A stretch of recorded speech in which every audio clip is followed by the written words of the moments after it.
For joining us and welcome back. We have Dominic on the line. Dominic, good evening. Thank you for joining us on the program. Go ahead and make your point, Dominic. Hello, Dominic. Are you still there?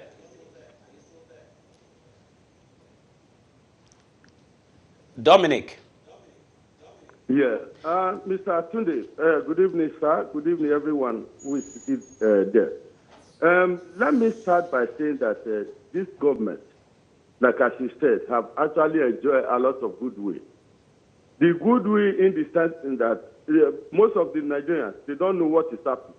Like the European Union, let me take you back. $80 million were given today at a time. About last 2 weeks, $130 million were given to these people, not the one they have been giving them just like that. Nobody have ever asked what they do with that money. Yes. You understand? As we speak, the petrol, the cost of crude oil have risen from $75 to $78 by barrel. Nobody is talking about that. This lady, what is it called, Adeosho, you know this time, you're going to hear what has happened to Nigeria. I am happy that such girl was able to leave, to run for her own captivity. She was so lucky that God was able to allow her to escape from that place. She will be telling us what happened inside that government in no distant time. Can you imagine somebody who have no certificate, who have a certificate in United Kingdom, going to such a place, and people who have no integrity will now begin to question this kind of lady who came from United Kingdom just to come and assist them? Have people ever taken it into consideration to see what is going to be the aftermath, the negative aftermath of what for a day or two to have left Nigeria back to England? What is going to cost us? It's going to cost us a lot of things. One, the children that will be here will find it very difficult to go back home, to go and assist Nigeria. Tomorrow they will say, let the expatriates drain and whatsoever, let them come back home. Nobody will do that anymore. Adeosun will be a living testimony to every Nigerian. The reason why they should not be going back to go and assist. Having said that again, there's something I want to raise, which just to balance it, somebody like Sadiq in the military, is the only person who is trying to help the military. We are monitoring everything. We are seeing what is happening. Nothing is happening. They are sharing money there. It's like a competition between what happened in Jonathan's government and this government. This government wants to go beyond what happened inside that government because they are making money every day. Look at the indices. My brother, whom I cherish so much, know what I'm talking about here. Like buying of the equipment. They said they are buying equipment. When Jonathan was there, the Americans refused to allow them to buy equipment. Now they are selling equipment to them at a lower cost and at the same time giving them that free will to say, come and buy at all. They are doing that. Yes, we are not seeing improvement in the war they are fighting. Who are the people buying this equipment? Even if they buy, what kind of equipment did they buy? Where did they use it? These are pertinent questions for Nigerians to raise before these people. The only person I respect there is Sadiq. That fine man is the only person who appears to be working.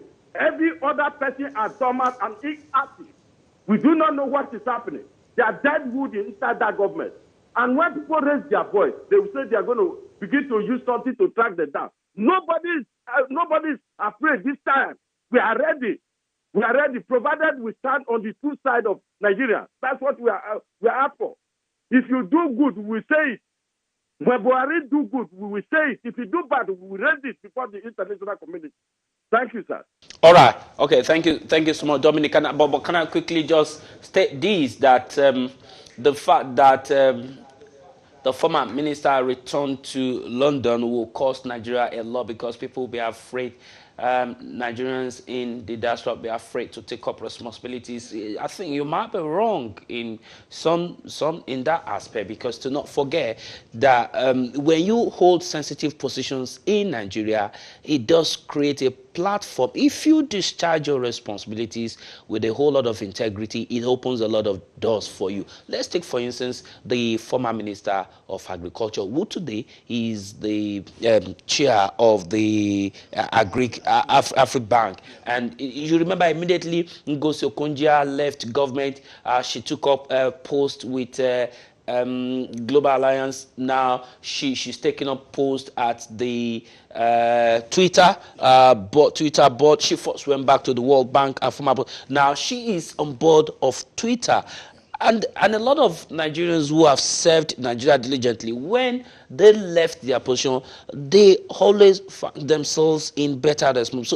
But I mean, what the one that will happen to the former minister is going to put her in a predicament because of the certificate issue scandal. She left as a result of certificate scandal, and that would be an issue for her to secure a plum job in the near future anywhere in the world.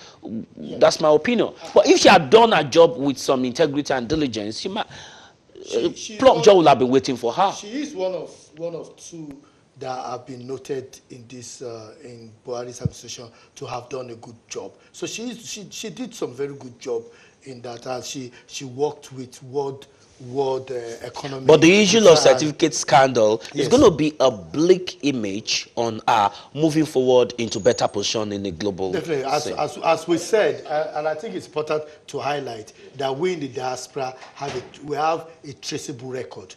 You know, whatever we do is traceable. So right. she is in that position where... before I come to you, let me go to Dotun. Dotun, thank you for joining us on the program. Good evening, Dotun. Can I ask you to turn down the volume of your TV set, please?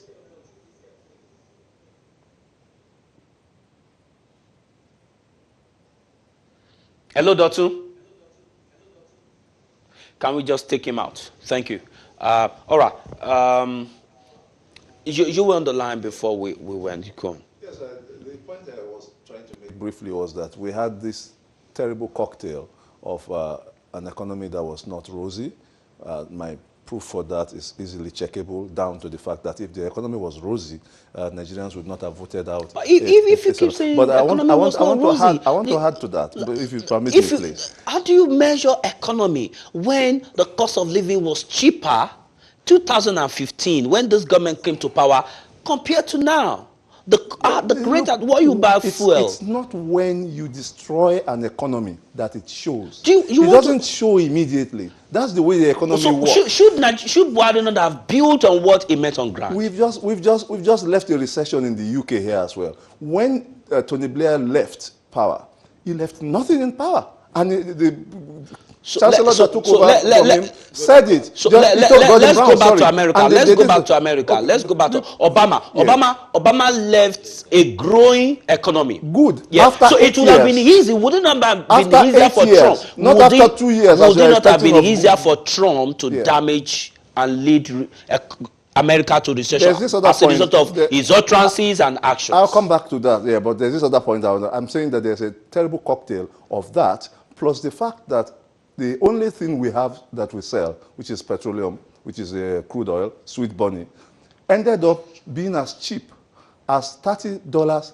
per barrel. So what should I have translated? That was cheaper. At the local market. At the local market, what should I have translated to Nigeria? Cheaper fuel. Isn't that? Not really. You should have translated to cheaper fuel. No. That's definitely when we are talking about an economy doing well. It's not by the petroleum being cheap for local let us even pick on that. It became cheaper than a barrel of Coca-Cola. If you got a barrel and poured Coca-Cola into it, it was more expensive than a barrel of oil. Okay. For about Samuel on that. Let me go for Samuel. Samuel, sorry, thank you for waiting. Good evening, Samuel. Why do I keep having feedback on the phone? Is it there? All right. Go on. I think it's important to highlight that Nigeria under President Muhammadu Buhari suffered from corruption withdrawal syndrome, in the sense that one of the things he promised was to deal with the issue of corruption. However, his government had done some work there, but within his own administration, he has been found wanting that some people within his administration So have been accused. so that if within his administration he's been found wanting in deal with corruption, will he say the government has fought corruption? He has fought corruption to some extent, but people have been saying that the corruption he fought was even something that Jonathan started, because Jonathan started even persecuting people within his own party. But what we found with Buhari is that people within his own party that have been accused of corruption have not been asked to step aside Shielded. or addressed the issue addressed. Kingsley. There's a saying in law that he who comes to equity must come with clean hands. Yes. Now, if I take that from what he said, if President Buhari meant to fight corruption, he should have started from his own house. Now, if those who work within the administration are corrupt and unclean, then the question then is, how is he then fit to fight corruption? The fact of the matter is, Patience Jonathan was living inside Jonathan's house, and she ended up being the most corrupt first lady we've ever had. We've forgotten that just like that. I think nobody has. She doesn't have to be convicted. We're not saying that the previous administration wasn't corrupt. Was not corrupt. Or there was no corruption in the last administration. We had a president who came on board on this big slogan: "I will deal with integrity," and we have several evidence in the last how many years that he's been in government to show that, in fact, that hasn't been the case today. Now, some of his key men have been accused of corrupt practices, and they've been left in government. Or where they've gone out of government, they've not been prosecuted. We've seen how the opposition members, PDP members, have been arrested and rearrested on a daily, monthly, yearly basis. And they're the ones who have been said to be corrupt. Yes, PDP members are corrupt. The Nigerian system, as it is, the politicians are corrupt. But if the president is to come out to convince us, the public, to vote him for the next coming year, 2019, to sit another session, 4 years, then we need to see what he has actually accomplished. As far as I'm concerned, if I was to vote in 2019, which I will vote, I will not vote him. Okay, let me see if I can try Samuel. Can I try Samuel again? Is Samuel on the line? Can we get him through to the studio? Hello, Samuel. He's gone. All right, thank you. Yes, yeah. Corruption and anti-corruption. Genuinely, do you think this government has fought corruption? I think this government has tried to fight corruption. Do you think there are no corrupt elements? Would you say this government has not shielded corrupt elements? Would you say this government has not shielded corrupt elements from prosecution? The government is made up of Nigerians. The Nigerian nation is predominantly made up of a corrupt elite group. So but if the president is I actually think we're going to look back at this government and wish we had it all over again in the future. Tokwe, do you think that would be right? No. That at some point we will look back to say, oh, thank God we had Buhari. We had someone who took it seriously, even if he didn't succeed. President Buhari took it seriously. The challenge I have is that they did not put in place solutions to address the gap that the corruption challenges will bring. So what am I saying? If you're saying you want to stop corruption, or if somebody had an overdose of heroin, you have something that you give them as an alternative to address it. So if you're trying to address corruption in the civil service, there must be incentive for the people that work there to say, oh yes, there's no need for us to be corrupt again because things are going. I almost threw my Nigerian passport onto fire because I saw pensioners, they were still lining up for 1,000 naira a month. Even the dog and the chicken in Asu Rock will not survive on 1,000 naira food a month. What kind of government will sit back and watch these people suffer and not look into it? Look at the Margate issue of the corruption issue. Where is the guy now? The guy came into Nigeria, left Nigeria, went out again, disappeared from Nigeria, and nobody is talking about putting an international warrant and saying we need to find that girl, that guy. What about the Chibok girls that the government promised to find? Where are they? You know, what about the girl, the Shaibu girl that we're not talking about, that Boko Haram is not threatening that they're going to kill? You know, there are a lot of things that are happening, and corruption is everywhere. But if you don't put initiatives in place to help, so we have about 87 million Nigerians that are jobless. You know, government said, oh, we're going to take care of 5 million.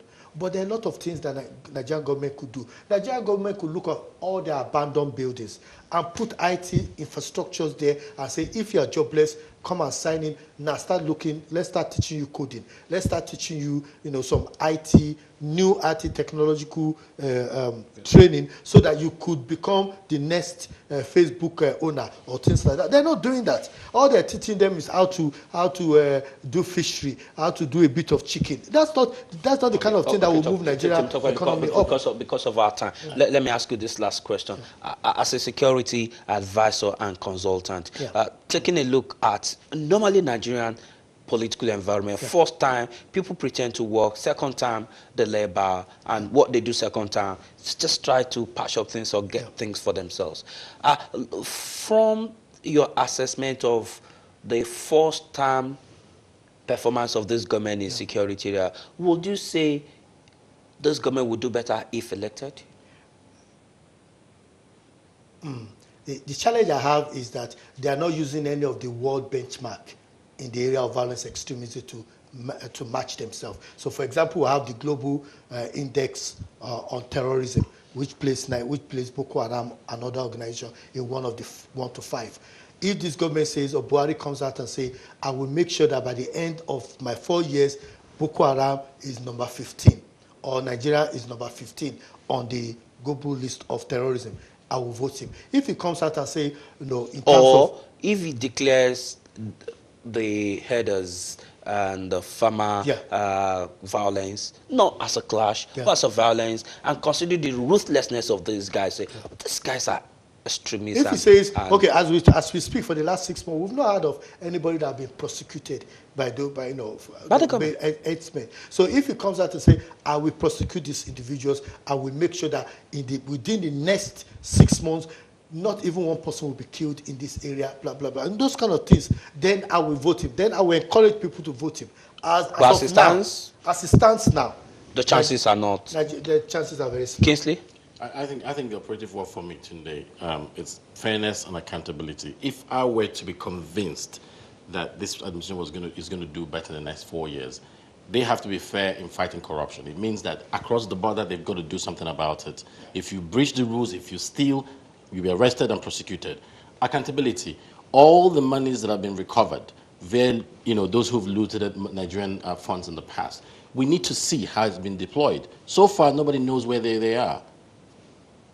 So they have to be able to account to us where this money is going to be used and how it's going to be used to improve the Nigerian economy and its people ultimately. In the absence of that, Tunde, then I don't think that I will vote. Doctor? Yes, you're asking me to say what I think the future is going to be like. Yeah. I would say get ready for another 4 more years of Muhammadu Buhari. Good for Nigeria, bad for Nigeria? It will be a mixed bag, good and bad. I've spoken pretty much in his support so far, but I was calling very low on the economy. And by that I mean, I don't see the spark of brilliance. And that's the major Achilles heels of his government. I wouldn't bother to pick him up on even security, because it's been slightly better at least. It definitely hasn't been worse than under Jonathan. I won't pick him up on corruption because that is his one trick.